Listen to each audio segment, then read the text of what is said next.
From the blackest corners of your mind, they call, pulling you deep into shadow, twisting your senses, keeping you from sleep.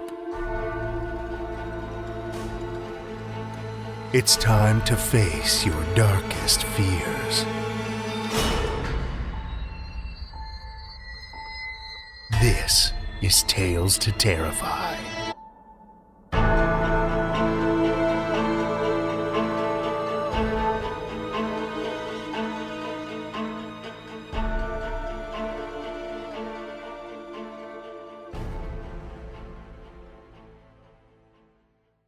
Good evening, children of the night, and welcome. Kicking off this week, I've got something a little different to tell you about. January and February in the frozen wastes of the Canadian prairies can be pretty bleak, to say the least.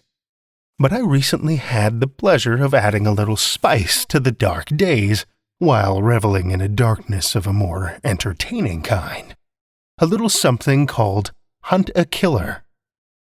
I remember playing boxed murder mystery games as a teenager, but this takes the home murder mystery experience to a whole new level. There are tons of experiences to choose from on huntakiller.com. Lots of choices in our favorite genre, too. I got the Blair Witch box. Here's the description of that one from the website. The Burkittsville police say that 15-year-old Liam Kent is a runaway. But those who know the legends surrounding Black Hills Forest and the Blair Witch aren't so sure. Liam's mother, Rosemary Kent, needs your help to unravel the mysterious circumstances surrounding Liam's disappearance. Is he a runaway, like the police insist? Or is there something more sinister, or even supernatural, at the heart of the case? This game has not only been an absolute blast to explore, but so brilliantly crafted and shockingly immersive. From physical clues to challenging riddles, to pieces of a much larger story that begin to unravel as you progress. I found myself thinking about it for days after we played.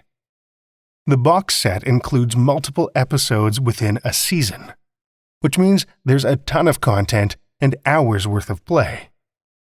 We're still working our way through it, but I can't wait to see where we end up.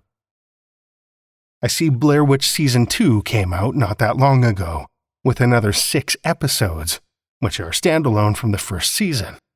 I think that'll have to be in the cards once we finish this one. If you're a fan of riddles, escape rooms, dark tales, and unraveling mysteries, I'm going to go out on a limb and suggest you might be. I can't recommend Hunt a Killer enough. You can check out all of the different experiences they have to offer at huntakiller.com. Then, use the offer codes in the show notes to get $10 off any item, 10% off your cart, or 20% off a monthly subscription. And if you do, let me know how it is. I'd love to hear how some of the other experiences are, so I know which one to pick up next. Again, that's huntakiller.com, and check out the offer codes in the show notes.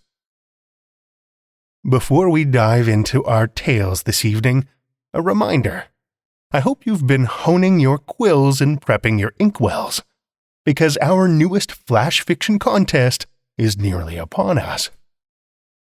The theme this time around is the changing seasons. I don't know about you, but I love an open-ended prompt. So many ways to interpret it. I hope this one gets the wheels turning and the darkness roiling, ready to spill out onto the page. The contest opens February 15th and will run until April 1st. But there's no time like the present to let those inner demons start scheming. Visit talestoterrify.com/flash contest for more details on what we're looking for and how to submit. And once the portal opens, that's where you'll find it. Stay tuned to our social media, too, for more updates. Now, let's see what horrors we've captured for you this evening. Our first story for the evening comes from Victoria Zelvin. Victoria Zelvin is a speculative fiction writer living and working in Washington, D.C. Her short fiction has appeared in various magazines and anthologies, including Luna Station Quarterly and Daily Science Fiction, and is forthcoming from Abyss and Apex.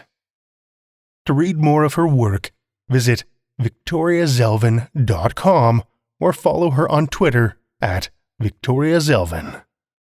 Children of the Night, join me for Victoria Zelvin's They Burned My Mother at Dawn, a Tales to Terrify original.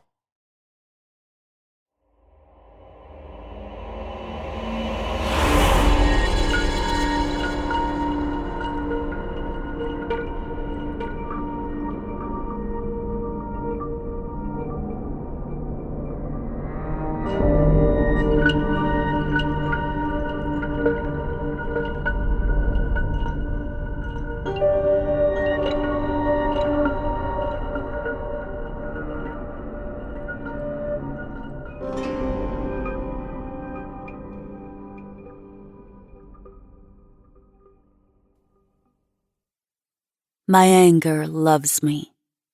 My anger loves me as my mother loved me. My anger put its arms tenderly around me when they burned my mother at dawn. My anger looked for faces, details, tattoos, names, badges, any identifiable information when I was too terrified to speak. My anger said it was wrong. It's wrong. They burned a woman without trial or proof. They burned her. They destroyed her. They took her. My anger holds me now that my mother cannot. Anger is corrosive, said the woman, pretending she was a saint for taking me in. They, the ones who burned my mother at dawn, the knights and witch hunters and other self-congratulatory names, put me with her, saying she'd raise a good woman of me.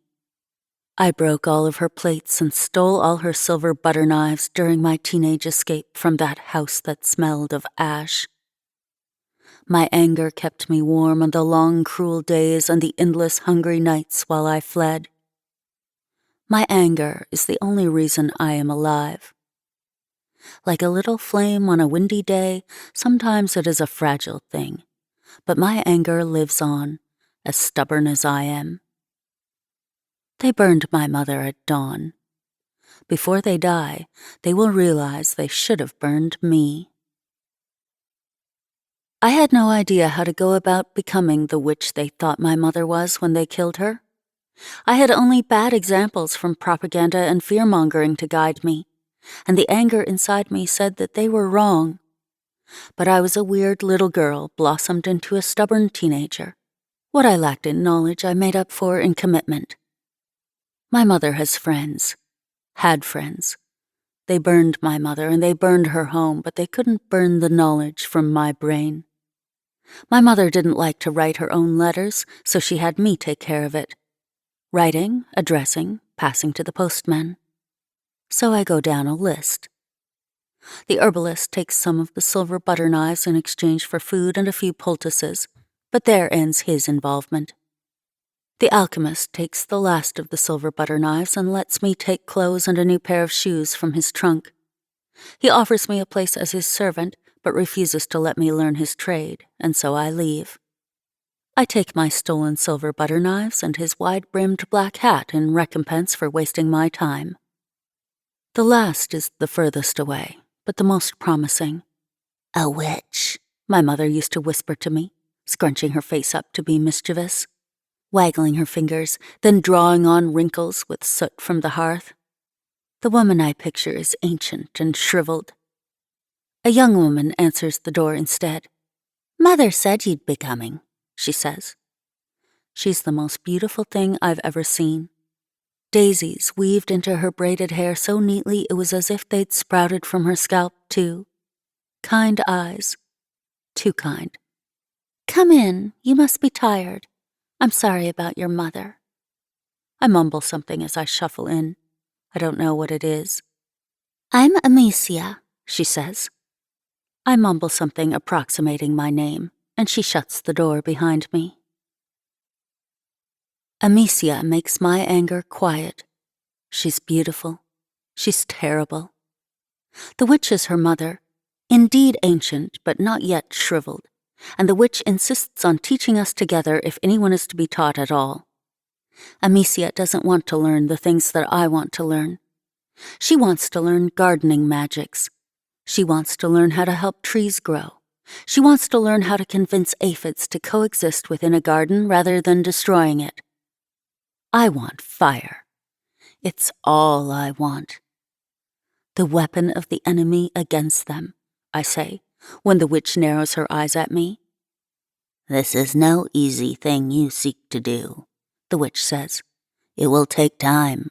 There are easier magics. I want fire. I want the fire.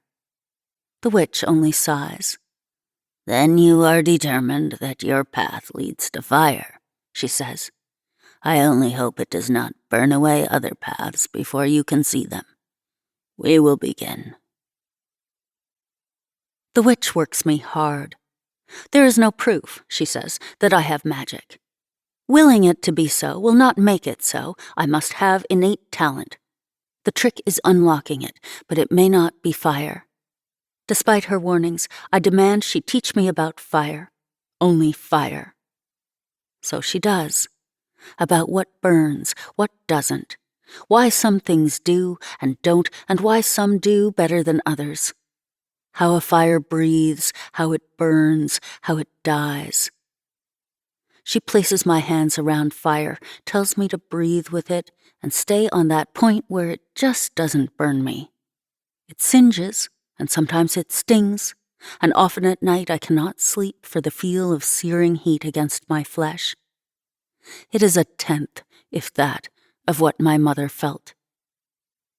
At night, lying away in my petty agony, I wonder what my mother's crime could have been.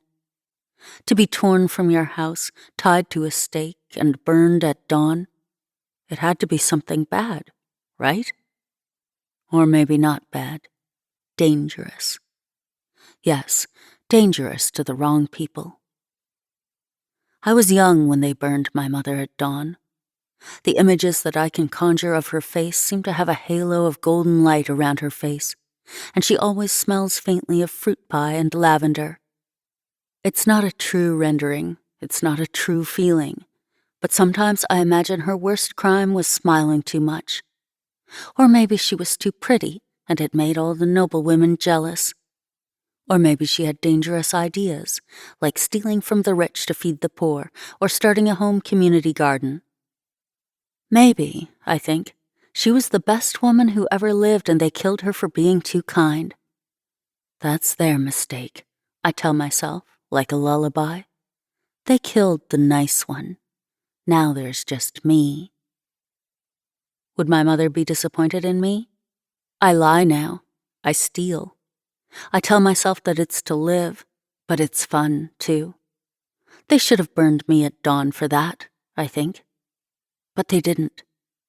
Their crime, I decide, is that they're stupid in their cruelty. Tonight I lay awake with Amicia sleeping pressed to my side. She breathes gently, untroubled.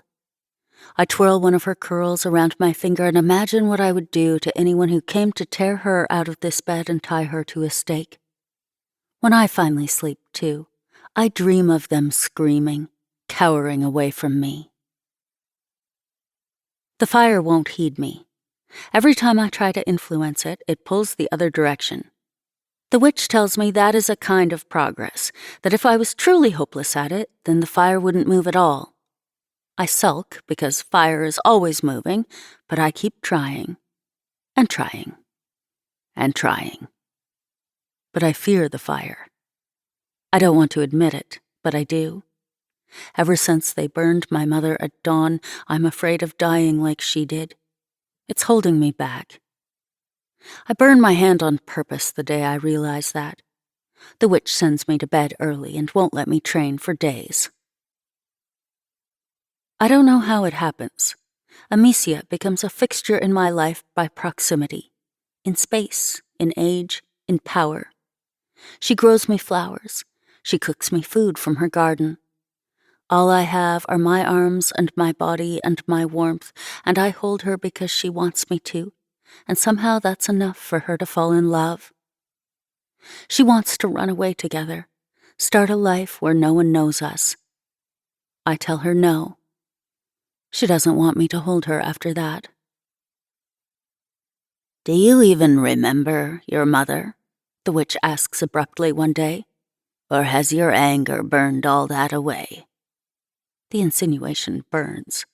I'm doing all of this for my mother. I remember her. I remember. Screaming as the flames licked up her dress, dancing up to her hips. Her laughing, cackling. The flames surging in a rush, shooting taller than the trees, burning bright, bright, gone. The smell of ash and cooked meat and... "No," the witch says, "not that. Not only that. Your mother was not what they made her. She was bright and loving. Her memory should warm you like a campfire, not burn you too. That's why the fire will not help you, why you cannot wield it. And you won't until you can see through it. Now tell me one thing, just one thing, about your mother that has nothing to do with how she died." I think. I try to, anyway. But I leave the room without answering and slam the door shut behind me. My mother didn't wield the fire that killed her. I don't need to either. I need to unleash it like she did. End lives. Their lives, not mine. Maybe that's what the witch wants to teach me with her question. But without anger? Was that really how my mother died? Was that really how she lived? I cannot imagine it. Maybe she was angry. Maybe that's why they burned my mother at dawn. Maybe she cursed them and they're all dead already. Maybe they hated her because she saw them for what they are and she hated them first. Maybe her hate burned as brightly as mine does. They come to the village by chance. It doesn't matter to me what brings them, only that it is them, with their armor and their sigils of fire and thorn brightly emblazed on their chests. They march in, kick over food carts, act like bullies while townspeople scream, and then announce that they are here to save them from evil. They declare martial law. They declare they are here to hunt witches, and they will burn any they find in the town square. They begin to build the pyres almost as soon as they enter, even before they finish saying that law-abiding, God-fearing folk have nothing to fear. Amicia is scared. I encourage that. I help her pack. I make her pack. I grab her by the front of her shirt and I pull her out of that home, the only home she's ever known, and tell her to run. I tell the witch to hide them both deep in the woods and never to come out again. I turn to go, and Amicia grabs my wrist. I pull away. She calls my name. I pause, look back. She reaches for me, and I turn back to where the witch hunters wait. Amicia doesn't follow me. They don't notice me at first. Then they laugh. "A witch, come to confess." I don't have a plan. The fire, the witch warned, is a fickle weapon. She warned me to be careful it does not burn me too. She warned me for Amicia's sake. But here I am, stopped before them, the girl who shouldn't be. My only weapon, should the fire fail to come, is a butter knife.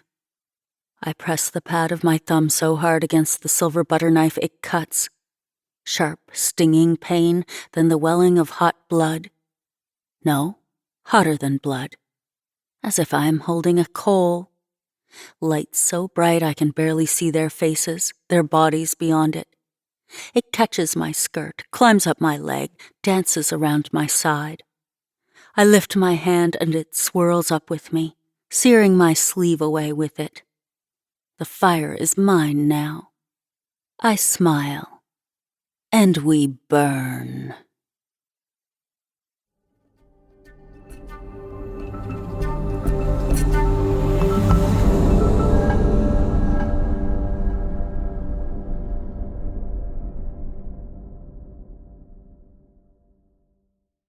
That was Victoria Zelvin's They Burned My Mother at Dawn, as read by Aven Shore. Aven Shore is an audiobook narrator, beekeeper, and friend to chickens. She lives and works from a home studio in the woods of rural Canada. Thank you, Aven. Our second tale tonight comes from Amanda Michele. Amanda Michele is a speculative fiction writer based in Florida, where her life revolves around befriending the local wildlife and making the perfect cup of tea. Her work is featured or upcoming in venues like The Dread Machine, Lamplight Magazine, Corvid Queen, and the anthology A Woman Built by Man. You can find her on her website at amanda-michele.com. Listen with me, children of the night, to Amanda Michele's The Cabin of Endless Winter, a Tales to Terrify original.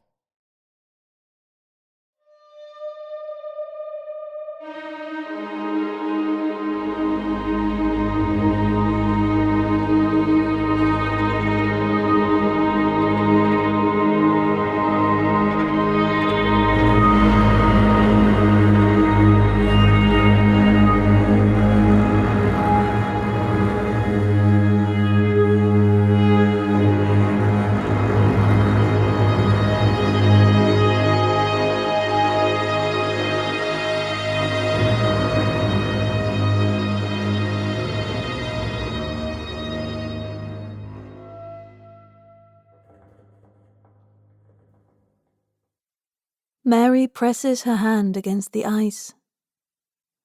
It stays firm as she sweeps her bare palm across its burning frost, the glass beneath offering no translucence.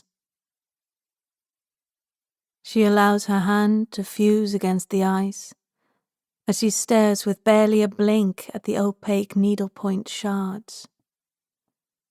She fails to notice the approach of a figure behind her through the whipping winds and sleet of snow, the beginnings of a storm.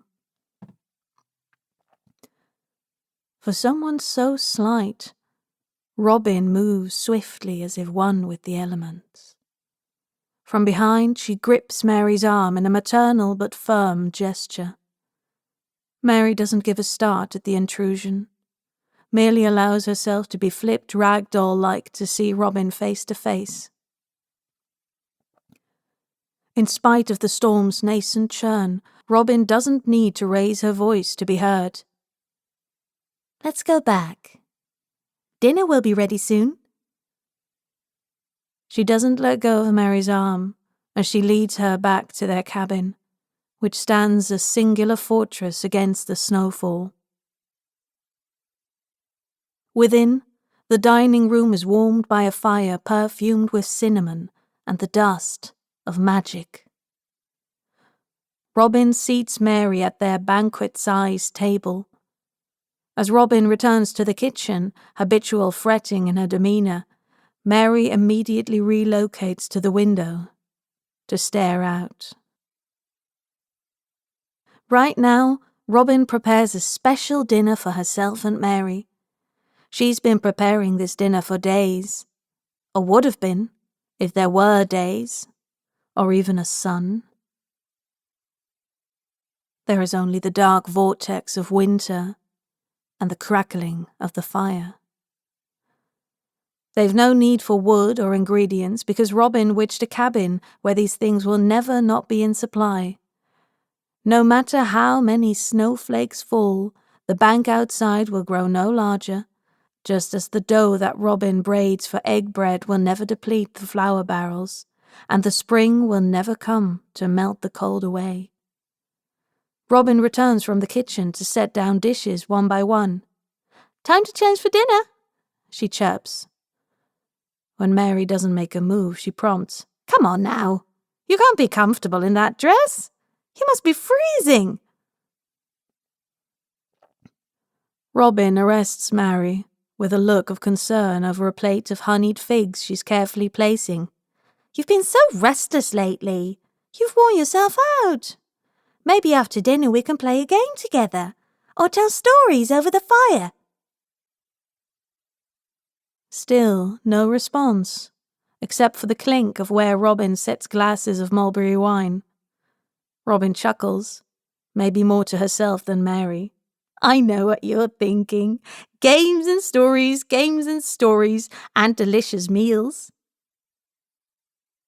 Mary, with the cadence of a pouting child, adds, and snow.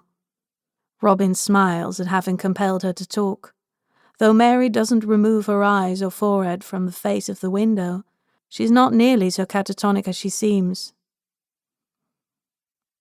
I think you'd be surprised, the infinite number of stories I have to tell. Mary lulls back into silence. On nights like tonight, which is to say all nights, Robin tells stories about her grand witches and meanwhile throws handfuls of glitter and herbs on the flames. It savours of intoxicating fumes which always make Mary sleepy and loopy, and she laughs along in contentment, and the next day they celebrate with another dinner. Well, I hope you're excited to eat, Robin continues. I made all new things, butterflied quail with sweet corn stuffing, hot berry compote over cashew yogurt, cayenne and chocolate coffee, and... Mary, are you listening? Why won't you go change? Nothing. Robin's brow crumbles. Are you ignoring me because of what you were saying a few days ago? About your sister, Chiara? Mary finally looks away from the window, long enough to shoot a poisoned dart of a glare right into Robin's face. Sorry, Robin amends. Her name was Clara, right? I wouldn't waste any thoughts on her. She was toxic when you lived with her, and she's destined to be toxic all her life. Is that all? Mary doesn't respond, but her silence, the cadence with which she looks out the window, says a reply is beneath her. So what is it then, Mary? Are you bored? Why not tell me what you'd like, then? No? Would you like to see the ghosts perform? I can summon them for you. I can even make them talk. Though you know how they mumble about nothing. Or how about the mushroom tea? Want to try the mushroom tea? Mary still doesn't reply, and Robin continues placing plates of saffron noodle soup, truffle arugula cheese dip, spider crab rice. No, I suppose it's the simple pleasures for you lately, isn't it? All you've done is look out the window and read my spell books. Those aren't any use to a human. Do you want me to summon more books? I can get you human books, new ones even. You want that? Robin, as if to punctuate the lack of response, sets down a plate of crystal ginger biscuits. Quietly, she asks, You don't want to leave, do you? Her voice demands an answer in its softness. The tension settles upon them like a blanket of fresh snow. Mary resists her response, but the air itself has grown noticeably louder, an echo of the storm that's amplifying outside. Because I made this sanctuary for us, Robin continues, her voice trembling.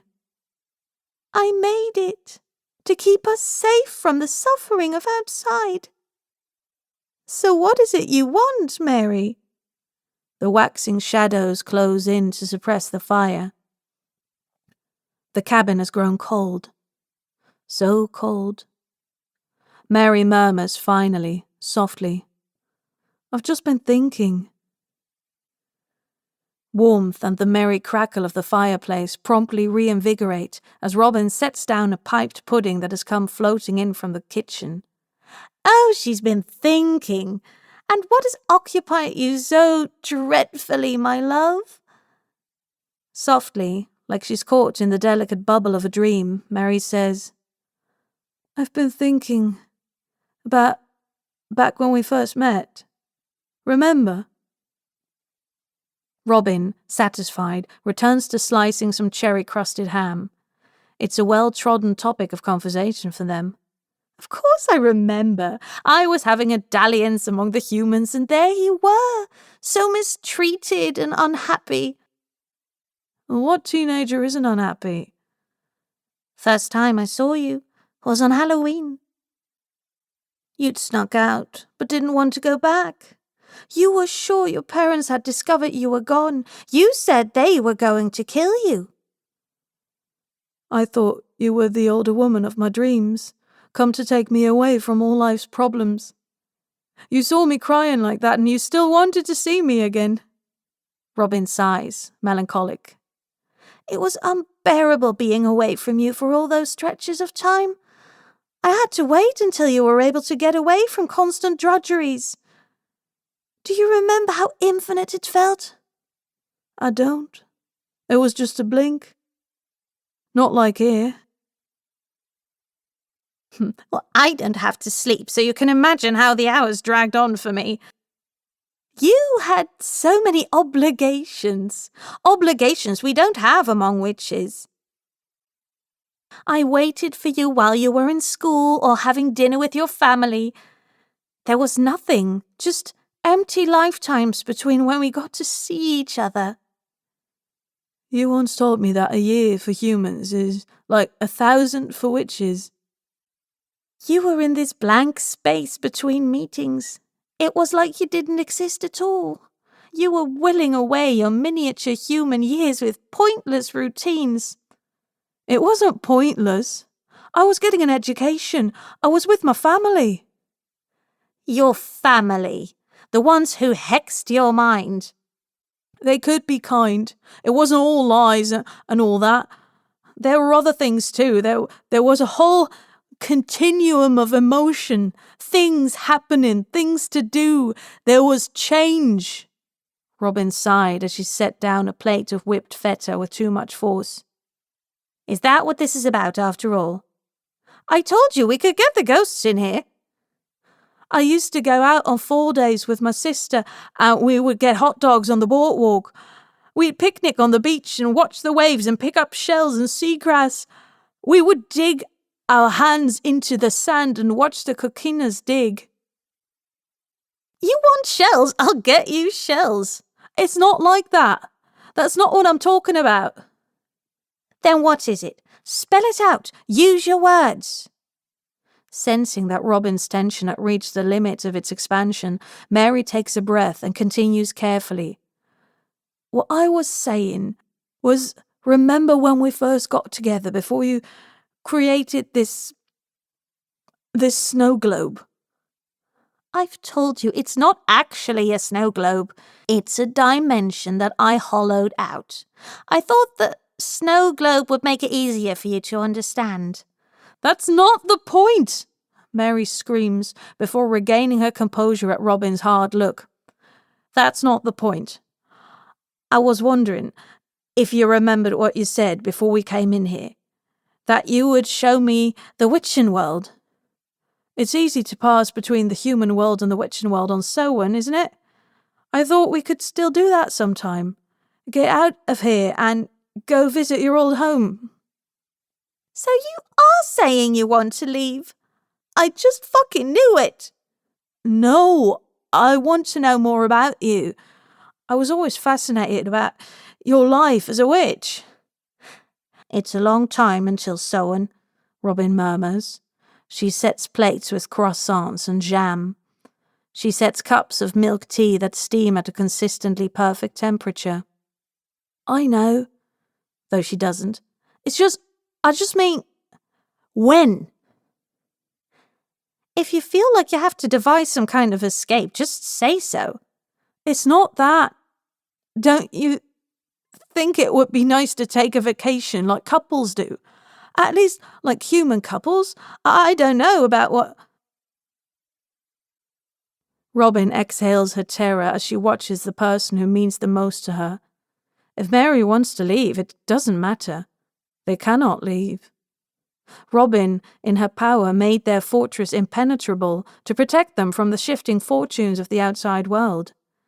Here, in the cabin of endless winter, there's only the two of them, as it's meant to be. So what do you say? Mary asks. I'll keep it in mind. Mary shoots up out of the window seat. You always keep it in mind. Everything I want you to do, you'll just keep in mind. Though she expects Robin to get upset with her, Robin just sighs and puts a hand to her head like Mary has caused her a headache, though Mary has never known the witch to be ill or in pain. In fact, Mary herself has never even had the novelty of a menstrual cramp since entering the snow globe. Listen, Robin says. She sets down braised duck eggs with bright orange yolks. It's about time I told you, though I'm not proud of it. This confessional voice is certainly new, which compels Mary to take a seat and listen. Robin continues. When I was with other witches, I was considered strange for having interest in humans. Even before I met you, I thought your culture fascinating, which is not considered transgressive, but rather a bit weird. Building a dimension and taking a human inside it, though, that's different. I thought you once told me witches know no law. We don't have anything quite like laws, no, but there would be vigilantes who would take issue. If I went back, I would be as good as dead, and so would you. Mary blinks, dumbfounded. Her voice can barely be heard over the intensifying wind through the snow. So we won't ever be going? No, we won't be going. As if herself propelled by magic, Mary launches from the seat to the table, sweeping her hand across its surface and hurtling every dish she touches onto the floor. The world is suddenly a barrage of sound, her screams and the white noise of swirling snow and indistinguishable cries of, "You promised! You liar!" garbled between the crash of plates and dull splatters of meat. Robin doesn't move at first, but then Mary grabs hold of one of the kitchen knives and stabs it into her wrist, her stomach, her heart, again and again. When Robin stands, her presence is so large that it overshadows the lanterns. Flames diminish as if clinging to their wicks to hide. She drops the dish that she's holding, smoked salmon. It shatters over the floor, splattering whiskey-coloured sauce on Robin's shoe.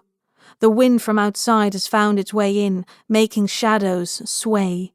Her eyes contract with the vision of realms far beyond their snow globe. Mary drops the knife, which is unstained. Death, she's known for a long time, is not possible here, not without magic. She tries to raise her hand. To surrender? To placate? But her body jerks with the force of 1,000 arms. She's locked rigid into place, her body ceasing its vital functions. Breath halts in her lungs, half exhaled. And her eyes sting with the inability to blink. The inability to look away from Robin's inhuman stare. "Would you like to die, Mary?" Robin whispers. "Is that what you want to say? That you would rather die than be here with me?" Mary is permitted to choke an answer, relieved that her lungs are given momentary reprieve from their burning. "No, of course not." "I made this place for you," Robin continues in the same soft voice. "I made it so there would never be any distance between us. I made it so you could finally be free. I made this dinner for you." Mary tries to squeak a reply, but Robin has either forgotten to release the constriction of her larynx or doesn't care to. Robin continues, "I don't want to have to get physical with you, Mary, but you've been a danger to yourself lately, lashing out like this, having these exhausting tantrums. It's impossible to even have a pleasant conversation with you anymore. I don't want to have to bind you like this, but you leave me no choice when you present such a danger to yourself, when I've done nothing but take care of you." She stares directly into Mary's arrested gaze for several moments, as if expecting a response, before remembering that Mary can't speak. She releases Mary, who falls at once into a choking heap on the ground, spittle sputtering from her lips, then pooling in a viscous thread from her mouth. When she can manage, Mary mews, "I'm sorry." And Robin sighs, "No, I'm sorry. I didn't want to have to do that." By degrees, Mary pulls herself to her knees, still shaking like paper fluttering in the wind. With heroic effort, she smiles. "I'm sorry about dinner. Can I get us new wine?" Robin smiles also. "Yes, that would be nice." Here they are, back in their idyllic picture frame, never having shed their smiles. Their dinner is back on the table. No time has passed. The storm outside is beginning its vortex. While Mary returns from the kitchen, balancing 2 stemmed glasses full of ruby liquid, Robin takes her usual seat. "You know, I never wanted to be the sort of wicked witch your family thought I was. It's just that you've been so erratic lately. I worry. You know I would do anything for you, don't you? I created this whole place for us. Ever since I first saw you, I wanted you for myself." Hadn't she been aware that Mary had long since grown weary of her tricks? No longer did she gasp when Robin made fireworks whiz through their living room, or set the sculptures to movement about the cabin. Even when Robin had created this place with the intention of shielding Mary from an evil whose breadth she couldn't possibly fathom, she knew Mary would one day grow to resent it. But she refused to think about that. As she constructed the cabin log by log, she refused to think of the way that Mary would someday sneer at her with helpless rage, as if from behind the bars of a cage. She refused to think about how the adumbration of violent hatred stamped on each human body would eventually fade from Mary's mind.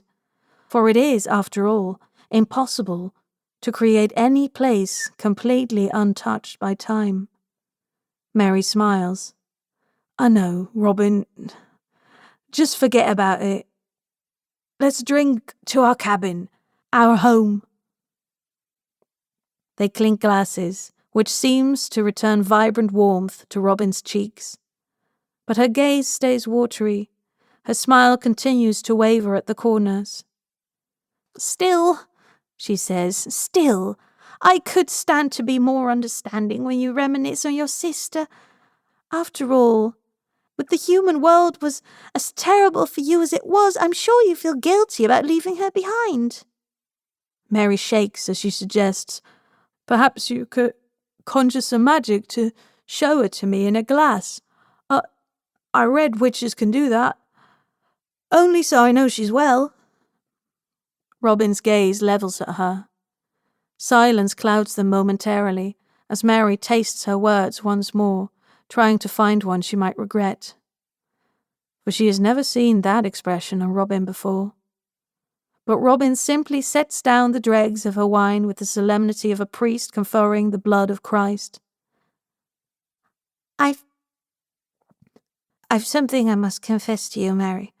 It's been intolerable keeping it from you, but I haven't wanted to aggravate your sensitive state." The barrage of magic must have used up some of her reserves. Only a glass of wine in, and she's slurring her S's. Mary doesn't say anything, nor does she blink. Robin continues. "You well understand that there is no time here. It simply does not pass. Still, that hasn't prevented time from passing in the world that you knew.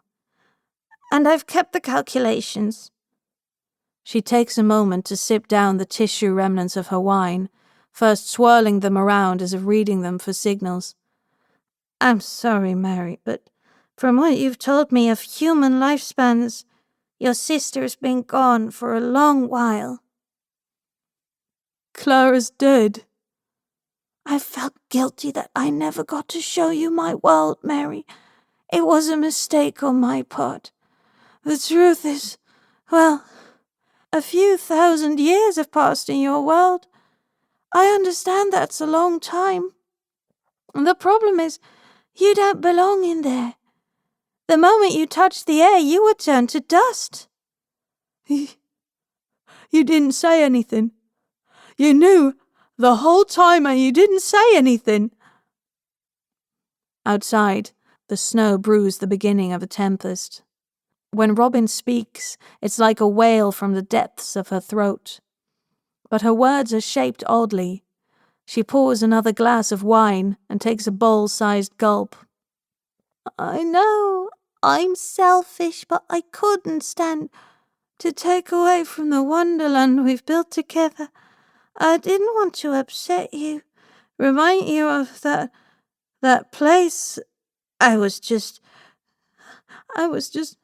so scared. Tears grey her face, spill over her lips. When she tries to take a sip of her third glass, it sloshes out of her mouth. Her lips have gone so slack she can hardly feel them. What is this? What? It's a poison, Mary says, like an interesting little fact, a tidbit. I put it in your glass. No, not possible. Not possible. Robin splutters, lungs full of musk. Nothing can hurt us in here. Nothing but magic, Mary reasons. She has, after all, been reading Robin's spellbook. A witch-made poison would kill either of us. But I didn't make... I didn't have... No, I made it. Robin chokes a gasp, which compels Mary to amend. I'm not a witch, I know, but I used a witch's magic to make the poison. A little bit is left behind each time you use it, you know. A little glitter you can collect and use on any recipe that requires magic. Like a poison. I must have collected, 1,000 years worth. It's making you go totally immobile right now. Probably fogging up your brain as well. Robin's breath puffed like that of a beached fish. Why?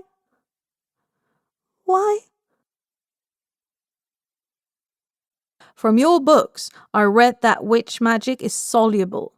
It dies with the witch. Millions and millions of times I've seen your ghosts or fires shimmer out of existence, and every time I collected the dust you left behind. Magic in its typical form. Robin slurs, tears rupturing and punctuating her words. This is a different place, another realm. All that will leave with me is the food, the cabin, the snow. I'll starve, Mary shrieks, half delighted by the idea while Robin wails some foghorn sound. Robin tries to collect a full breath. My magic isn't timeless. This place is. You'll starve. Not to death. Never to death. Never to death. Help me raise my arm. Quick, you need a new... Then dissolve the realm. Put us back. You built it around us, damn you. Too long. It takes too long. A new potion. My magic, please. The potion's gone, Mary shrieks. The poison's gone and all your magic with it. Though Robin is now fully paralyzed, sliding down her chair with the inability to contract the muscles in her back or legs. Mary can see she is trying to hold out her arm to her, to activate more of that magic. 1,000 years' worth of dust. A spell with the power to kill. But there is no power left in Robin now. Robin! Mary screams, grabbing her arm to try to wield it for her, but Robin has slumped into formlessness. Her cheek lolls helplessly against that dark, fragrant wood, that smell of cedar she always imbued diminishing, the fine edges of everything beginning to tremble. Mary shakes her, hoping she'll crack Robin's head against that floor and wake her up. But Robin, she's becoming diminished around the edges too. Mary heaves Robin's body against the floor that's beginning its crackling disintegration again and wails, "Robin, don't leave me! I want to be dust! I want to be dust!"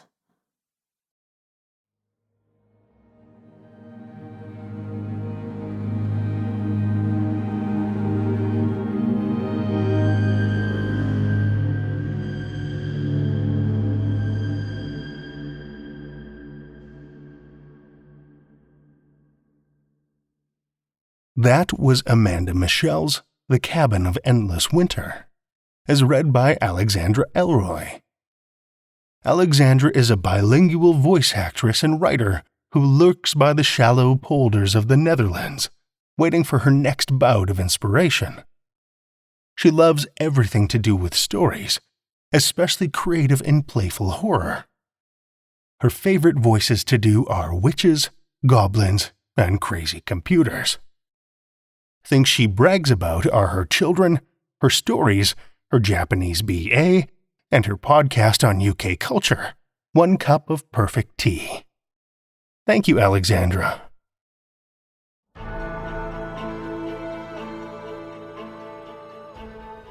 Well, children of the night, the hour is late, and we've run out of tales to tell. For now. Tales to Terrify is made possible by the tremendous generosity of our supporters on Patreon and PayPal. Incredible fans like Amanda Carrillo, Amanda Gottfried, Kathy Robinson, Lestle Baxter, Orion D, Hegre, and Paul Belcher, whose generous support helps keep the lights on and flickering ominously. Not a supporter already? Head over to patreon.com/Tales to Terrify, where you'll find all kinds of perks like ad-free episodes, bonus content, and one-of-a-kind collectibles and merch packs. Every dollar goes back into this show to make it as horrific as possible, and we appreciate it so much. Want another way to support the show that doesn't cost a cent? Head over to Stitcher, Podchaser, or Apple Podcasts and leave us a 5-star review. You'll not only put an unnaturally wide smile on our faces, but help new listeners discover our terrifying tales too. Why not share your love of the show out in the world with some Tales to Terrify merch? TalesToTerrify.com/merch will take you to our TeePublic store, where we've got a great collection of creepy custom and curated designs that's always growing. Tales to Terrify is produced by Seth Williams, Meredith Morgenstern, Andrew Gibson, and myself, Drew Sebastini, with original theme by Nebulous Entertainment. Tales to Terrify is distributed under a Creative Commons Attribution, Non-Commercial, No Derivatives license. Join us again next week as we feed your inner demons with more Tales to Terrify.